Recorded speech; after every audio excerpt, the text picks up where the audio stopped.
Bonjour chers parents, bonjour chers enfants. Nous sommes heureux de vous retrouver au travers de notre chaîne La Gloire du Christ TV. Ce matin, nous sommes là et tout heureux de vous savoir encore parmi les vivants. C'est vraiment important et nous voudrons partager avec vous quelques astuces pour mieux tenir dans cette période de confinement. Alors les parents, ne dites pas que c'est l'émission des enfants, c'est votre émission à vous parce que c'est à vous que je voudrais proposer ces quelques astuces pour mieux conduire ces enfants. Voilà. Donc ces astuces vont tourner autour de 3 petits points. Voilà. Le premier point parlera de la gestion spirituelle de nos enfants en cette période de confinement. Le deuxième point va parler de la gestion sociale et puis en troisième élément, comment garder le contact avec les études. Voilà, donc en quelques exemples seulement, nous allons vous situer pour vous permettre de conduire au mieux nos enfants pendant cette période. Voilà, pour ce qui concerne la gestion spirituelle de nos enfants, les enfants se présentent à différents âges et je voudrais que vous vous adaptez à l'âge des enfants. Surtout que c'est la toute première fois dans notre histoire que nous sommes obligés de rester un mois durant avec nos enfants. Parce qu'on a l'habitude de voir nos enfants partir en colonie de vacances. Et même quand il y a un petit temps, même d'une semaine ou 2 semaines, bon, va chez tonton pour aller passer un peu de temps là-bas. Tonton même n'est jamais à la maison, mais ils vont se retrouver toujours entre eux, enfants, pour pouvoir passer leur période.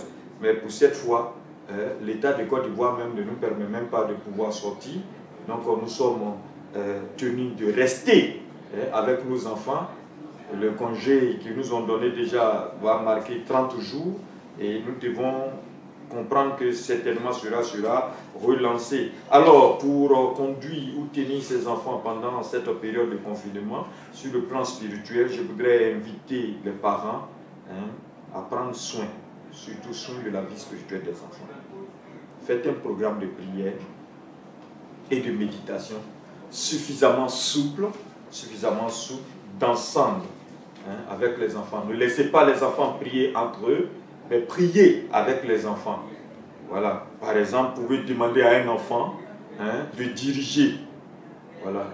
Chez nous, déjà, nous avons un petit de 5 ans, toujours 5 ans, mais ce petit de 5 ans sait, par exemple, donner son premier sujet, qui est, disons, merci au Seigneur pour la journée. Il s'arrête là. Alors, à ce moment-là, vous priez tous ensemble avec lui. Après, il va dire, demandons pardon au Seigneur pour nos péchés. Demandez ensemble pardon au Seigneur pour vos péchés. Troisième sujet qu'il va donner, on va confier la nuit entre les mains du Seigneur. Vous priez également pour la nuit. Et oui, il s'est arrêté, il a fini sa direction, la prière s'arrête là. C'est ce qu'il lui a souhaité faire aujourd'hui. Allez-y dans le sens du dirigeant. C'est lui qui dirige, quel que soit son âge, vous suivez ce qu'il a demandé. Et après quoi, si vous-même vous trouvez des sujets qui sont vraiment important pour vous, vous pouvez, après dans la nuit, vous réveiller et puis mener ces moments de combat là tranquillement, sans déranger les enfants. Et maintenant, à cause du confinement, ils ne dorment pas tôt, parce qu'ils ne sont pas fatigués. C'est quand ils sont fatigués qu'ils dorment tôt. Donc, laissez-les se reposer au maximum. À l'heure du réveil, vous pouvez commencer le moment de prière avec eux pour le matin. Donc, faites un effort pour pouvoir les entretenir sur le plan spirituel. Un petit moment de prière le matin, un petit moment de prière le soir. C'est vraiment très important. Permettez aussi aux enfants de participer à la méditation. Donc vous pouvez faire la lecture et puis poser des petites questions où ils vont trouver le nom des personnages, trouver le nom de la ville. C'est vraiment important. Ils vont se sentir dans cette prédication. Voilà. Et vous pouvez demander aux enfants, par exemple celui qui dirige, de recenser le sujet des uns et des autres qu'il va partager entre vous. Ainsi, vous êtes en train d'initier l'enfant à l'intercession. Parce que déjà, quand on lui dit, bon, commence à prier pour Maxime. Toi, tu commences à prier pour Pascaline. Vous voyez qu'il commence à dire à Dieu, fais ceci pour telle ou telle personne. Et il commence à apprendre qu'il peut et il doit prier pour son prochain. Et je voudrais vous inviter, chers parents, pendant ces moments de prière que vous avez à la maison, faites un effort pour ne jamais jamais écarter nos filles de maison, que certains appellent servantes. Parce que très souvent, quand on est en train de prier, elle est dans la cuisine en train de regarder le riz. Elle est en train de faire la vaisselle. Ce n'est pas intéressant. Un jour, là, vous allez rendre compte à Dieu par rapport à la croissance spirituelle de cet individu qui est sous votre toit. Alors faites un effort. Quand il y a prière, on arrête tout. Vous vous rassemblez tous, vous priez ensemble. Donc permettez aux enfants de pouvoir participer à ces programmes-là. C'est vraiment important. Vous allez développer ainsi une relation familiale et puis une très bonne relation entre la famille et puis Dieu. Voilà, donc voilà quelques points au niveau spirituel que je voudrais vous encourager à adopter pour conduire au mieux les enfants. Parlons de la gestion sociale, c'est-à-dire les enfants que nous avons sous notre toit pendant cette période de conflit. Voilà. Je voudrais vous inviter à intégrer les enfants dans la gestion quotidienne de la maison. Cela demande beaucoup d'amour, de patience et d'observation. Alors à ce titre, vous pouvez choisir un jour dans la semaine que vous communiquez aux enfants. Par exemple, on choisit le mercredi, comme ça, et puis on dit aux enfants, bon, ce jour-là, on va procéder au nettoyage de la maison. Au nettoyage de la maison. Ne les surchargez pas de programmes établis par vous. Où chaque jour, on sait que non, il y a tel programme, on doit faire, Non, non, non, ils n'aiment pas trop ça. Ils aiment être libres, avoir leur temps, faire ce qu'ils ont envie de faire. Vous insérez votre programme et faites tout pour qu'ils puissent se respecter. Donc quand on décide par exemple le mercredi de procéder au nettoyage de la maison, il faut intégrer tous les enfants. On ne laisse personne. On laisse personne. Même les plus petits de 2 ans même là, on peut leur donner des jouets qui sont mal placés. Prends ça là, va te poser dans tel coin. Même si c'est une distance d'1 mètre, il faut le donner. Il n'y a qu'à faire. Ils se sentent aussi intégrés comme ça dans les activités de la maison. Vous pouvez également choisir un jour de rangement des valises. Rangement des valises, ça c'est la semaine prochaine par exemple, on choisit ça. Le jeudi, on va procéder au rangement des valises. Papa ou bien maman, tu es assis et puis chaque valise passe. Est-ce que sur ta vie là tu portes encore? Oui. Ce qu'on ne porte plus, on classe ailleurs. Ce qu'on continue de porter, on les classe. Et ce qu'on ne doit plus porter là, inviter les enfants à faire laver ces habits là. Faire repasser, ranger cela très bien et leur dire qu'on va faire don lors d'une campagne d'évangélisation. Vous voyez, vraiment, l'enfant va voir que c'est son habit là, on va aller donner à quelqu'un d'autre qui va porter, qui va se donner au Seigneur. C'est vraiment important, c'est intéressant et ils vont s'intéresser à cela. Donc, il faut initier les enfants à de telles activités. Voilà. Et puis, quelque chose d'autre que je voudrais vous inviter à faire, vous avez vos enfants, vous connaissez leur jour de naissance. Voilà, nos enfants à Abidjan ici, là, ils ne connaissent pas leur jour de naissance. C'est la date de naissance qu'ils connaissent. Ils savent qu'ils sont nés le 12 avril 2004, par exemple. Mais le jour qui est, par exemple, lundi, mardi ou vendredi, là, ils ne connaissent pas. Parce qu'on a tous les noms français. Mais si c'est au village, particulièrement en pays baoulé, quand on dit quoi, là, lui, là, il sait qu'il est né le dimanche. Vous voyez? Voilà. Donc, il faut donner le jour de naissance à l'enfant. En fait, c'est une manière de valoriser l'enfant. Donc, quand on dit quoi, par exemple, ce jour-là, de dimanche, là, c'est son jour. Donc, tout ce qui va se faire à la maison, là, c'est lui qui est le patron, c'est lui qui conduit tout. Il participe à tout. Quand on doit ranger, par exemple, les assiettes, vous l'aidez. Maman est en train de faire la sauce, comme c'est son jour, là. On dit, aujourd'hui, comme c'est ton jour, tu viens à la cuisine. Il va apprendre à trier le riz. Maman fait la sauce pour ne pas le mettre totalement en danger.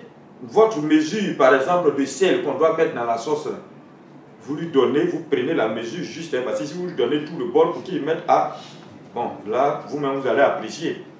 Voilà. Donc, vous lui donnez la mesure qu'il faut, il va mettre dans la sauce. Vous le mieux, vous-même, vous le faites goûter. Si c'est intéressant, il va dire c'est doux. Voilà. Quand c'est comme ça, son sourire, et puis quand on va manger, on dit, aujourd'hui là, c'est quoi qui a mis celle dans la sauce, pouvez-vous voir, ils vont dire, non mais tu es fort, hein. Ça là, vous êtes en train de créer un cordon bleu tout doucement comme ça.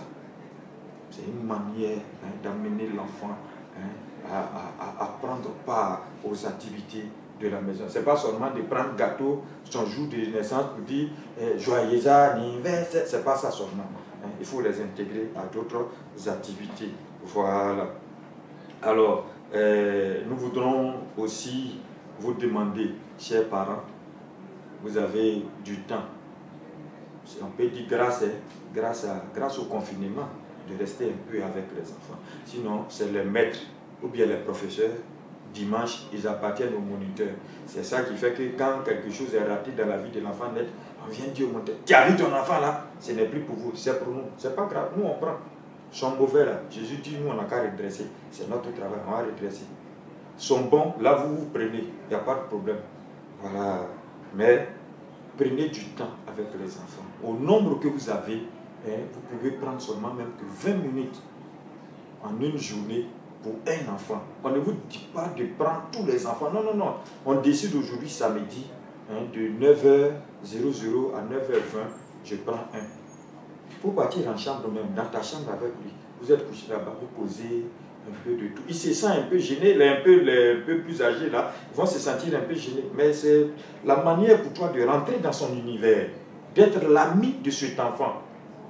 Parce que quand vous n'êtes pas son ami, il va trouver des amis en dehors. Et c'est ce qu'on va lui donner là, qu'il va avaler et qu'il va pratiquer. Ça devient un danger dans votre main.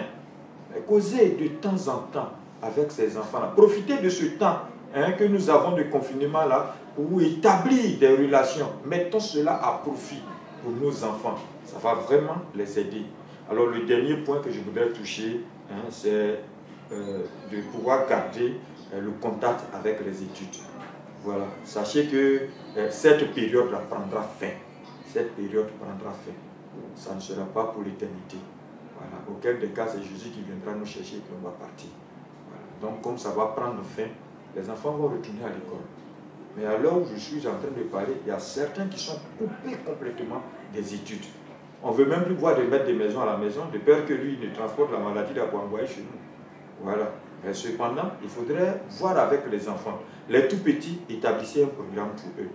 1 heure de temps le matin, 1 heure de temps le soir, pour apprendre à écrire et à lire. Ça, c'est ceux qui sont au primaire. Voilà. Mais pour ceux qui sont au primaire et en classe d'examen, il faut intensifier un peu le temps d'études. Ceux qui sont au collège, il faut leur permettre de faire un programme eux-mêmes qui vous soumettent selon leur temps, leur permettre également d'étudier. Parce que si ce temps-là est coupé, s'ils sont coupés avec les études, c'est pas bon. Le retour sera fatal. Le retour sera fatal. Aujourd'hui, on est en train de parler télé-école. Ben, vraiment, bon, c'est quelque chose peut-être, on va prier pour que ça marche, mais sinon ce n'est pas facile. Le professeur même a arrêté devant l'enfant, il ne le suit pas. C'est dans la télévision même, va aller le suivre. Vraiment, je voudrais vous encourager, chers parents. Mais vous-même la mettez-vous au travail et comprenez que la télévision, l'enfant ne va pas regarder pour faire école là. Voilà. On n'a qu'à être clair quoi. Vous-même soyez à côté et puis canalisez-les tout doucement pour que les choses aillent mieux. C'est vraiment important. Voilà, donc c'est quelques astuces là que nous voudrons bien vous donner, chers parents. Et puis, chers enfants, vous qui aussi vous avez écouté, prenez soin bien de vous pour que le Seigneur continue de nous bénir et de nous conduire à notre plein succès sur tous les plans, autant sur le plan spirituel, social qu'au niveau de nos études. Merci et soyez bénis chez vous. Shalom.